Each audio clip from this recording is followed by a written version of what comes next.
we often anchor our friendships and how they should be based on the highest level of intimacy that we've ever achieved in them. We don't have Hmm. to compare our friendship now to what it was at its apex for it to Yeah, be a good friendship. It could not be what it was exactly. before, as intimate as it was before, but still Right. be a good friendship that's bringing us things. Mm. Dependency is not friendship. When No. one person is always giving to the other person, and the whole friendship is about the other person's problems. A friendship should be so much more than our crises. And so if this is an issue where you feel like, yeah, they're dumping on me, then that's understandable because you might be in a situation of dependency rather than a friendship. On this edition of Love, Happiness, and Success, we are talking about how to navigate very challenging, potentially even toxic friendship dynamics. My guest today is Dr. Marisa Franco, who is the author of the book Platonic, about how to use the science of attachment for making and keeping friends. And Dr. Franco, thank you so much for being with me today. My pleasure. So, in this next chapter, I'd like to ask for your thoughts and feedback about a process that you would encourage people to walk through if they are really struggling with whether or not to maintain a friendship, and maybe coming to the conclusion that this friendship does actually need to end. What are some of the things that you would be thinking about or maybe looking for in that relational dynamic where you might be like, yeah, this is probably time to call it quits? I would say, hopefully, the first time you bring up the issue that you're ending the friendship over isn't the time you're ending the friendship. Good Like, when advice. you've brought it up, given them a chance to repair, maybe you have Hmm. found that this is not repairable, or maybe you've just realized it's a fundamental difference of personality and Yeah. priorities, for example. So, yeah, so bringing it up before that actual ending. And then I think when you're thinking about ending the friendship, my advice changes based off of the other person. If the other friend also seems like they're shrinking away from the friendship and so are you, don't necessarily have to bring it up, but in situations where the other person still seems invested and you're not, you do have to bring it up because if you don't, you hear something called ambiguous loss, which is when people their grief is so much more complicated because they don't understand why the relationship ended, have that closure. And so it's whatever discomfort you are avoiding by not addressing conflict or the issue directly, you are then lobbing onto the other person to experience double discomfort. So I would Mm, say, yes, if a friend is invested in you and you're not invested in the friend, it may feel uncomfortable for a moment, but it's a lot more kinder in the larger scheme of things to be able to share with them this is a friendship that you no longer want to continue. yeah. Good advice.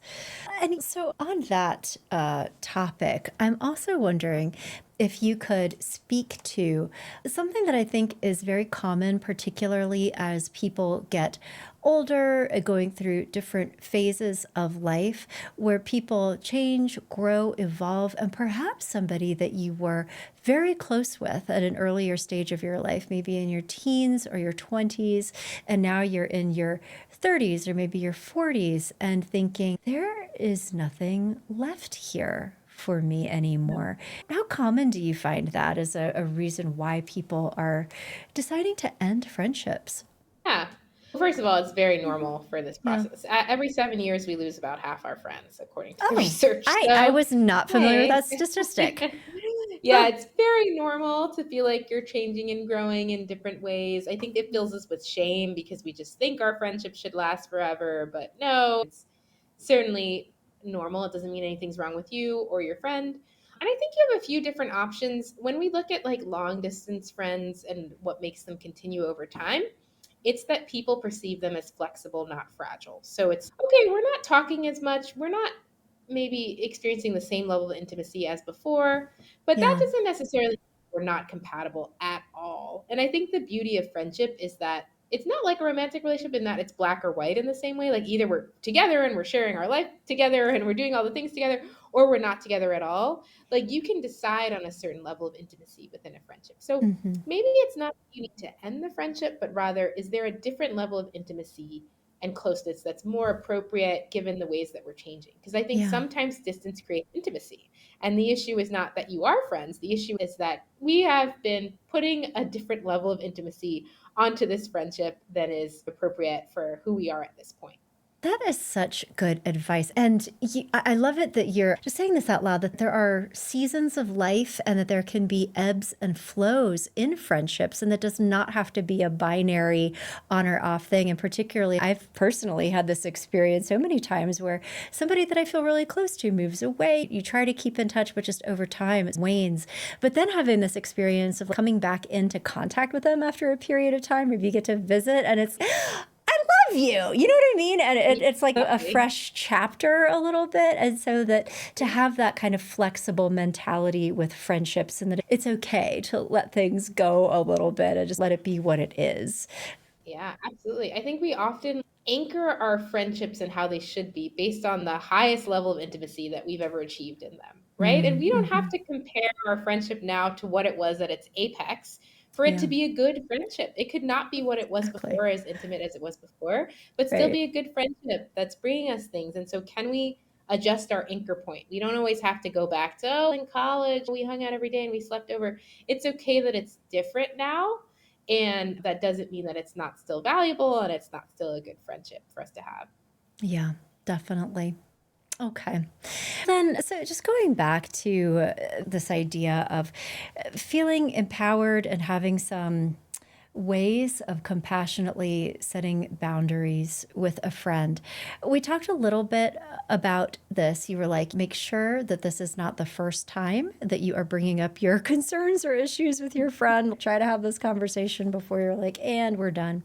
But I think I do want to talk about something more specific. And again, just as a therapist, like I have been with clients who are dealing with us where they are in a relationship with a person that they experience as high need, relatively demanding, and also either in a bad life space where they're like trauma dumping on the friend and using the friend as a free therapist, basically, in a way that feels draining, exhausting, but there's like a lot of dependence there.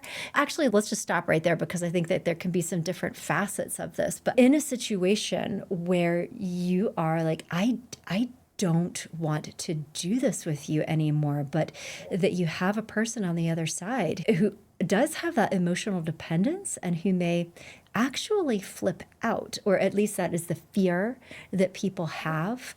Have you worked with people who have had to navigate that type of life experience before? Yeah. Yeah. First, I would say Mm. dependency is friendship, right? When Yeah. one person is always giving to the other person, one and the whole friendship is about the other person's problems, and it doesn't have that larger color palette, like we're also hanging out just to chill. You're not just always calling me in a crisis, you're not expecting me to drop everything in my life to take care of you, you're also asking me what's going on for me. A friendship should be so much more than our crises. And so if this is an issue where you feel like, yeah, they're dumping on me, then that's understandable because you might be in a situation of dependency rather than a friendship. I like to be really like give us try at least a sort of gentle approach, and the psychologist Harriet Lerner has some really good like verbiage around this and saying something like, friend, I really want to make sure you're getting the support you need, and so I know that I'm not always going to be able to provide it, so how can we bring in some other people to give you more of that support? Because Yeah. these people that tend to dump, they also tend to be quite sensitive to feedback. So I try to offer Sensitive. it in Yeah. a way, yeah, that let's like brainstorm together. What are some other ways to access support? And then you know, do you need to find a therapist, or there are other friends that you can also reach out to? I want to make sure that you can get to that support. So let's think about some other ways that you can make sure that you're getting this. Or I might be like, hey, I want to be able to give you that attention, but maybe we can talk about it in person so I can really give Mm-hmm. you the attention, full bodied attention that you need. Yeah, I think all these kind of soft ways to try to Mm-hmm. suggest to the other person that, Yeah. hey, I need to, or even just, hey, friend, I miss the fullness of our friendship. I feel like we used to just hang out and play board games together. And I really miss that. I know we talk a lot about like our struggles that we're going through, but I was just wondering if we could bring in maybe more of those other things that I really miss about us. Yeah. What a beautiful way to say that. But going back to what we were talking about in previous chapters of our conversation, I could also see how that is where our own attachment tendencies really come into play. So Yes. that if you have slightly avoidant tendencies, it might be very difficult for you to be able to bring that up and go into that kind of courageous conversation as opposed to just withdraw from the relationship entirely. So it could give you visibility into your own patterns, potentially, like how you are wanting your instinctive way of handling that. It's super interesting.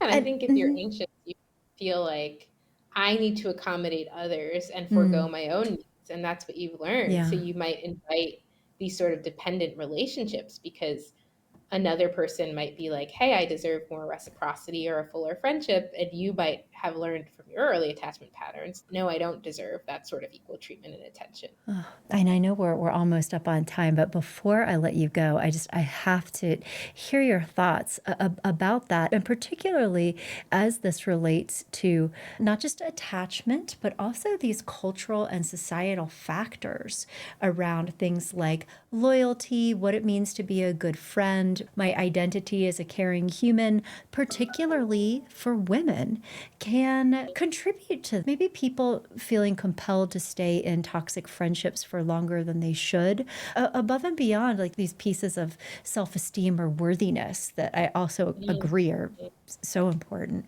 What would you say to that? I would say certainly women have Mm-hmm. definitely been socialized into this role where I remember doing the speaking event and this woman was like, my friend never responds to me. And then I see her hanging out with other people on Instagram, but I know she's going through a hard time. Should I give her grace?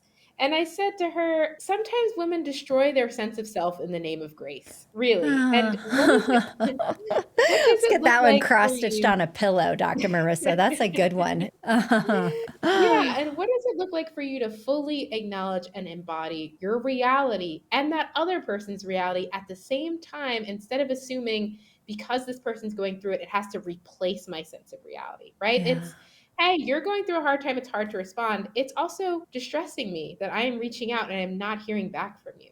So, Yeah. how do we move forward in a way that works for both of us? Not, I have to give grace, so I'm going to sacrifice myself and my needs for another person, which I think women have been greatly socialized into. Absolutely. And that there is a time and place for legitimate protective anger and to give yourself permission to have that be part of it, that it's a protective feeling. And if you are having some of that or feeling resentment, that to listen to that and maybe try to understand how it makes sense as opposed to telling yourself some story about how you need to be kinder and more merciful and more accommodating at the expense of yourself. I love it. Absolutely. Good. Love that. Dr. Marissa, this has been such a fantastic conversation. And just on behalf of our listeners, thank you so much for sharing your wisdom and your insights based on your research. And I know that anybody listening to this is, I want more Dr. Marissa in my life. Can you tell us more about where they can connect with you, get your book, perhaps see you live in person at one of your speaking events? Tell us more. Absolutely. So on my Instagram, Dr. Marisa G. Franco, that's DrMarisa G. Franco, you can get tips on how to become a better friend that I share. I also have a website, drmarisagfranco.com, where you can take a quiz that assesses your strengths and weaknesses as a friend, or reach out for me to come speak on how to make friends or how to find belonging at work. And of course, for more on all the things that we've just shared, you can purchase my book, Platonic: How the Science of Attachment Can Help You Make and Keep Friends. Definitely. I am ordering mine on Amazon as soon as we hang up. But thank Yay. you again so much. I'm going to reach out to you on Instagram because this has been so great. Now I want to be friends with you. So let's be friends on it. And stay in touch and let me know what you're working on. Would love to have you back sometime as your work continues to evolve. Thank you. Absolutely. Thanks so much for having me. Bye.